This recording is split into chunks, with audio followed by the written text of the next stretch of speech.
जी।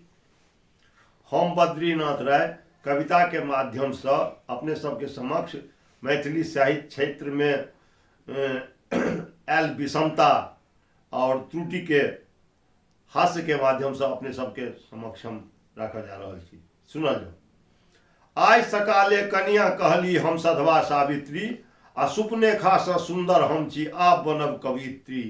शब्द चयन और छंद विधानक सब मर्यादा तोड़ब, आ दोषारोपण सहज काज छै से किनको नहीं छोड़ब।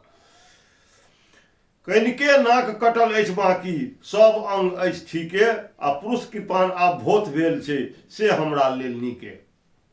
हमर काव्य प्रतिभा जागल अछि एहिसँ लाभ उठाबी, आ चमक धमक और त्रिया चालि से कवित्री कहवाबी। पुरुष समाज सब दिन का बुड़बक तकरा किया गुदानब, पुरुष समाज सब दिन का बुड़बक तकरा किया गुदानब, आ व्याकरणों के ताक राखि कऽ नव आंदोलन आनब।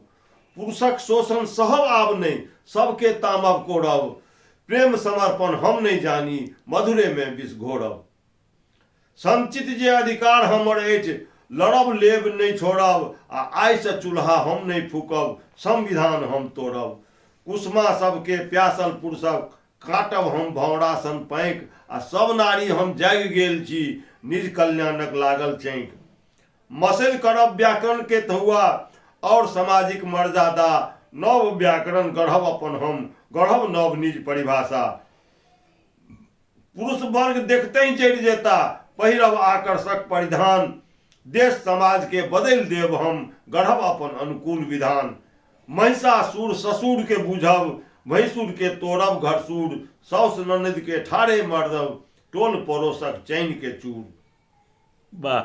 खिड़की काटल जींस के पहिरब लेब अपन आधा अधिकार, मसेल देव हम पुरुष वर्ग के करब उचित पुरुषक प्रतिकार। वाह वाह वाह।